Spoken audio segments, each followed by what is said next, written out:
This is the Money Mike Syndicated Radio podcast. How we doing?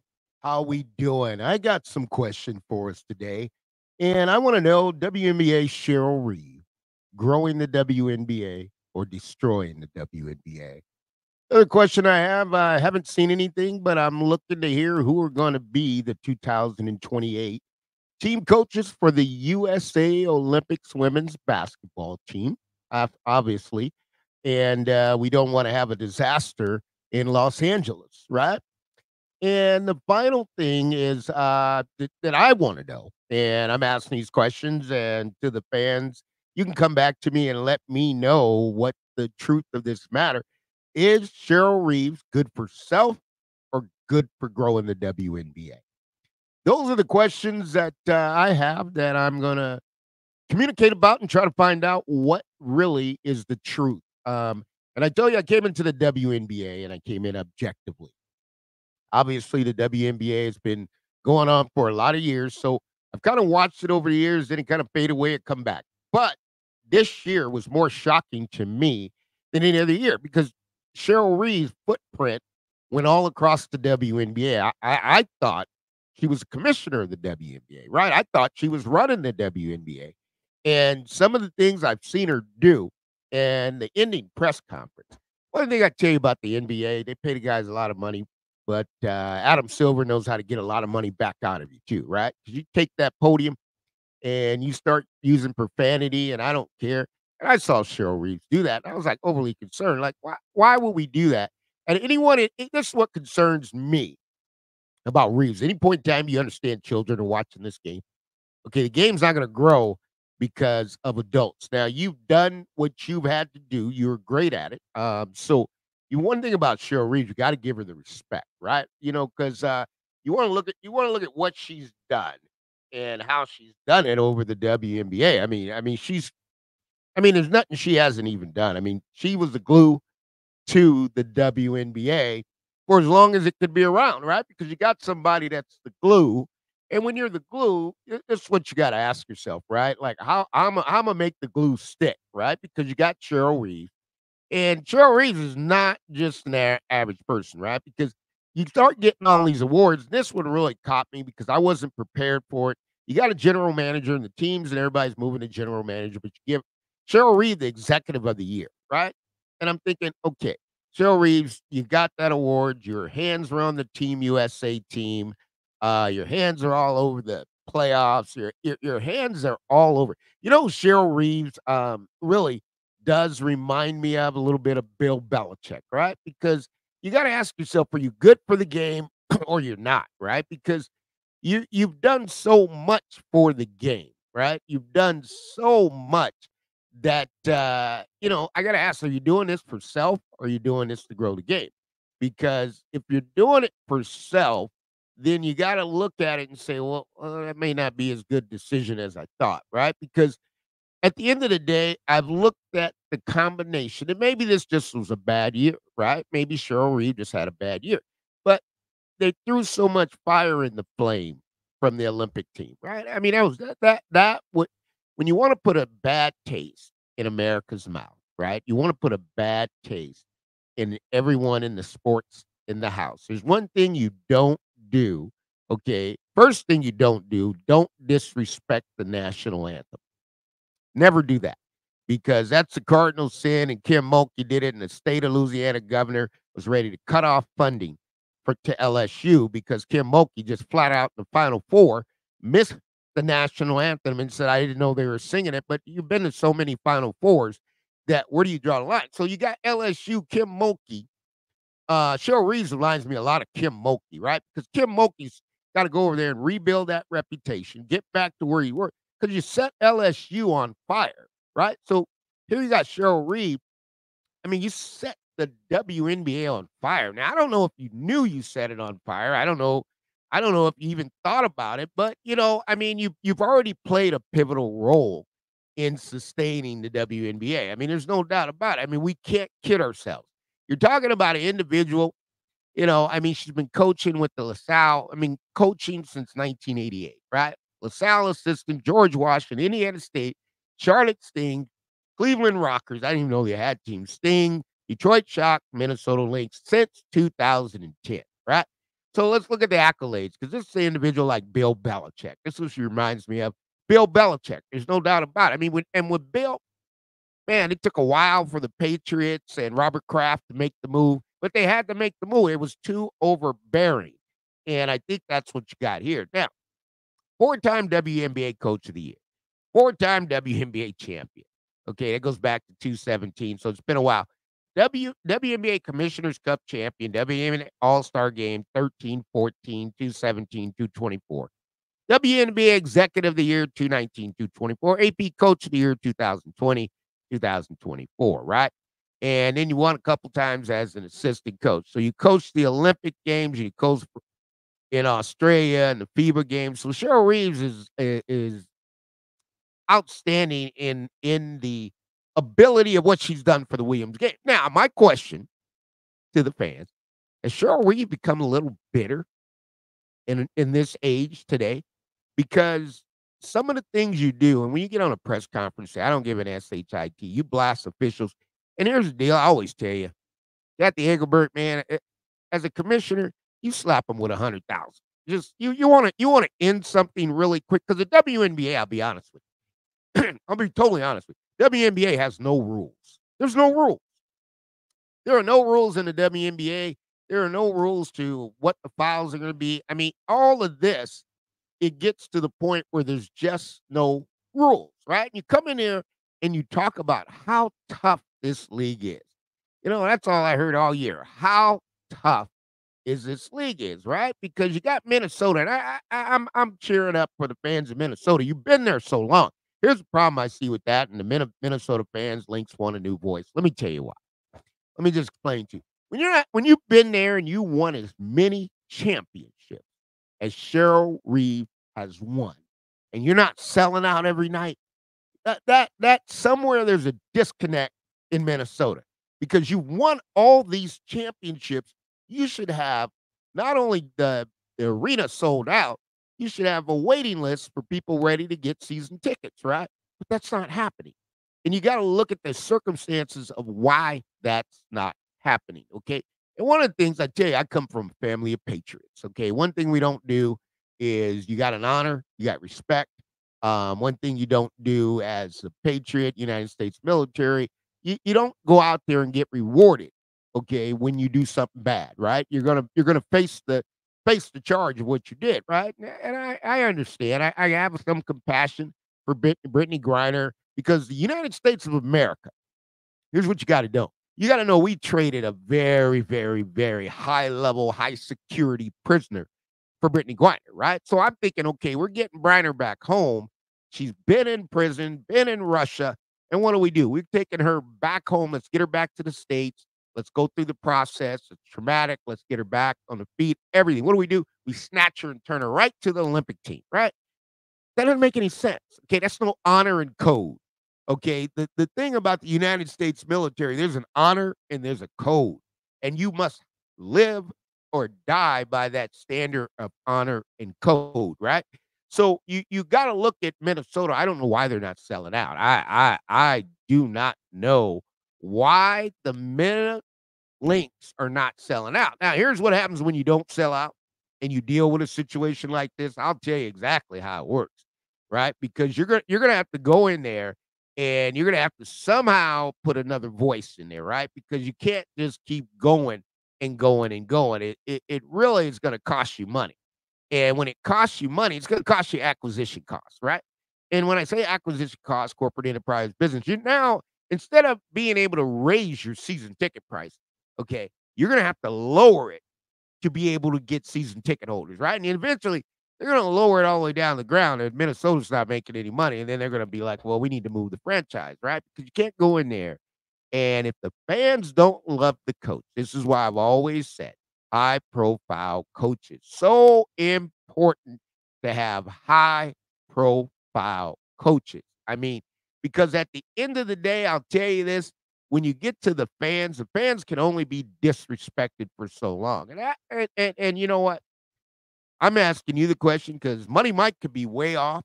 I could be so far off on this one, I can't even see myself, right? But you know, when I see people and they forget they're dealing with human beings, and they forget that they're dealing with self-righteousness, and they forget, what the game was really all about. Okay, because now you got a changing of the guard, right? Because at the end of the day, the WNBA, okay, has fired 6 coaches. All right, and nobody's untouchable in the WNBA. Let me just advise you of that, folks. Cheryl Reeve is not untouchable, right? It's just the top brass because of all the service and work and dedication she's had to the WNBA. They've allowed her a little bit more tolerance level. But I don't think that I don't think that's going to go on. And the reason why I don't think it's going to go on is the fact that it costs you money, right? Every time a player does something, it costs them money, right? It's costing somebody money, whether you lose a game, whether you make a comment, whether you go out there and you get in a fight or whatever you do, somebody's clipping off. Somebody's cutting cord on you, right? Because at the end of the day, the biggest audience that the WNBA have, I'd say the demographic is probably 45, 65 years old. They're going to cut the cord on you, right? Because those fans are so dedicated, and I told you they're both connected, right? So you got the Minnesota Timberwolves, okay, and the Minnesota Lynx. You have fans that buy both season tickets. They enjoy going to the arena, they like it, they love it, but they want to have a good experience, right? And when you start naming or giving people awards, if you want to be executive of the year, give it.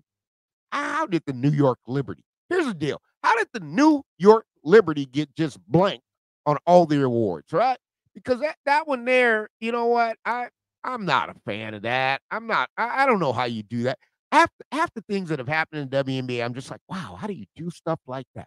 Because you get in there and you try to figure it out and you go, man, this didn't work out. So I mean, with Cheryl Reeve, just great coach.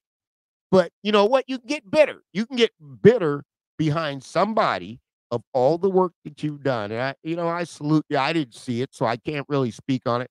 But you've probably done a lot of work, and now it's all being taken over and taken out of your hands.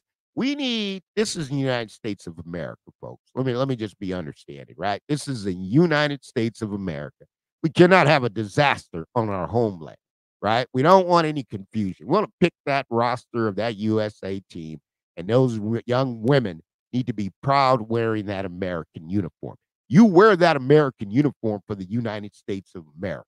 And the reason you wear that uniform for the United States of America, because the men and the women, they protect this country 24 hours a day, 7 days a week. So when it comes to the Olympics and how we go and we represent ourselves and how our attendance and our fans, we want to show up and we want to show out loud. It's like the USA hockey team. Do you believe in miracles? Do you believe in miracles? Okay, that's how they won that. It changed America. Okay, it changes our landscape, but it can't be done by an individual, and it has to be done for the betterment of each and every individual that's a human being. And when you start speaking to people who are less than human beings, and this is what I noticed about the media in the WNBA. Everybody knows each other so well that it's all softball, right? But the rule of thumb is if a coach starts giving you funky answers, start cussing you out, start saying things that out of line, and you go deeper and you just hammer down. You hammer down, right? Because nobody really wants to do that. But if Cheryl Reeve's in the NFL, she'd be hammered down a long time ago, right? Because you got to go win.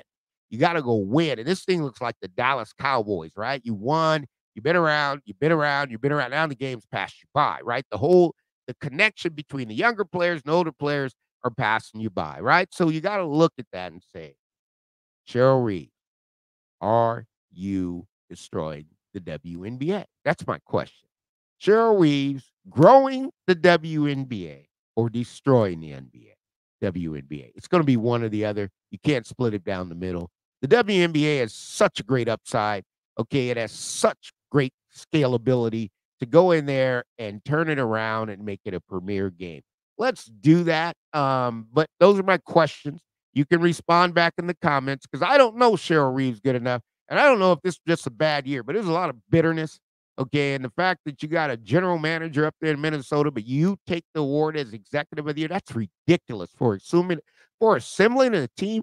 How much self is in this, right? Because you got a young lady that helped you, did your work, whatever you do. But now you're saying I can coach the team, I could be the general manager, I could be the president, I could do it all. Okay, that's called a monopoly. And that is not what the WNBA wants anymore, right? They're getting rid of the old regime. They want to have presidents, bringing in NBA people to be presidents, bringing in NBA people to be GMs, and bringing in NBA people to be coaches, right? So this thing's got NBA all over it, and it's time to move forward and move to the top of the mountain. That's what I see. But at the end of the day, you're dealing with somebody like Cheryl Reeve's done so much for this league. And she reminds me of Bill Belichick, right? I mean, Robert Kraft couldn't do anything with Belichick. Then they finally said, look, here's the deal. 25 years, that's enough, right? That's enough, right? Did the Patriots start losing because Bill Belichick left the team? No, they're winning ball games. Will the Minnesota Lynx lose if Cheryl Reeve's not in Minnesota? No, they're going to go win ball games. Sometimes you need the young, flavorful coach to come in there, light the fire, and it changes. That's just my opinion, and it can turn to truth because it's all facts. Everything that I've said happened, right? It happened. And for the life of me, I said 50,000. Now I think about it. I have no idea. I do have an idea. I'll close with this. I do have an idea why Cathy Englebert doesn't find anybody because they don't have any money, right? Because the NBA, you make 60 million, you get in there and start cussing out officials. That's going to cost you 500,000, right? Because the NBA, the players already know they give you a lot of money, but they are constantly have a team of individuals. Any conduct detrimental, we're going to get that money back. We're going to push it right back in fines. We're going to take it right out of your paycheck, right? So it is what it is, but that's my question, and you get right back to it. You got to ask yourself, Cheryl Reeves, good for the women's game? Okay, Cheryl Reeve growing or destroying it? Okay, 2028, let's get the Olympic coach. We're about to rock and roll. You get back and good for self or good for growing the WNBA because you only can get to so many awards. At the end of the day, you got too many. Okay, Cheryl Reeve played a pivotal role in sustaining the WNBA, and that's important right there. And the Minnesota fans, the Lynx deserve, after a period of time, 15 years. I think they'd enjoy a new voice. They'd enjoy somebody 30 years old in there working and building up and go on and be the president, right? But if you're fascinated with coaching, you can't dominate the game. And then when you lose, right? Because the WNBA was supposed to be this tough, physical. That's how they play. Now you're whining on the thing like, give me a foul, right? So when Reeves does stuff like that, right?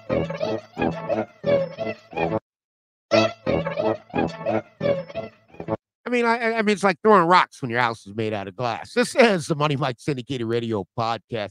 Folks, I'll close and tell you I got a lot of respect for Cheryl Reeve. I just don't like the actions of activity that I've seen this year. It might have been greater years, but this year was really tough. And to have players, you're the coach of the Olympic team, and have players that don't want to play. You got Enrique just says, I'm not even going to go. That shouldn't happen, folks. This is the United States of America. This is the land of the free and the home of the brave and the land of the free. And there's democracy, right? So and when things don't go right, you obviously you don't want to go into litigation or you don't want to go to Delaware to go to federal court, but they got arbitration, man. And when you don't do it right, you got to fix it, right? Because those players who didn't have an opportunity to play on the Olympic team this year, this was their year. And you can't say Caitlin Clark or anybody's going to be back because you don't know what's going to happen in the next 4 years. They turn an ankle, they twist, whatever happens, it happens, right? So they don't end up on the team and they miss that opportunity at gold, right? But Cheryl Reeve, you got like 25 gold medals. At some point, we got to move on in life and let's do what we can do, the mentoring, developing it, because you are good at what you do, but you should be mentoring the rest of the league to be just as good. And I think that's a win-win for the WNBA and also a win-win for the players and the league because it does you no good to coach. Coach just takes some time to put you on the spotlight.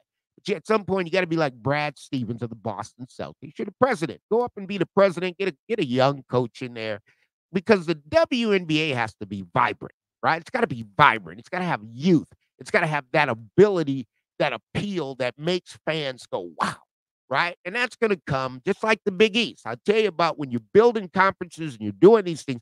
This thing's got to happen like the Big East for some of the fans. I know everybody doesn't know how the Big East started. The Big East and ESPN out of Connecticut, the way they started, they had to do Big East basketball, right? East Coast. So they're in the Big East, and all of their coaches were so colorful, right? You got Lou Carnesecca, you got John Thompson, right? You got St. John's coach has a sweater, right? So you got all these guys who were just so much animation. Raleigh Marcelino, right? Coming out of Villanova. You got all these guys who were just hammering down, but it made it entertaining. If the WNBA does that, they will have sellouts around the corner, right? Because people want to come to the game, they want to dance, they want to laugh, they want to have fun, they want to eat good barbecue, they want to have some good popcorn. That's the WNBA. And if you get to that, where it's back to having fun, I think the WNBA players need to have fun again because it's too serious and everybody is just too much in going back and forth, right? So let's grow the league and let's do it right. And Cheryl Reeves, it's your call. But for the fans, I want to know how the fans feel about Cheryl Reeves. Is this good for the game, bad for the game? We're going in the right direction. We're going in the wrong direction. This is the Money Mike Syndicated Radio podcast. I want to tell you guys, really appreciate your comments. I read them all. I really do. And I thank you. I thank you for the support that you have given me. And I look forward to a great WNBA offseason. And I also tell you this, all things are possible to those who believe.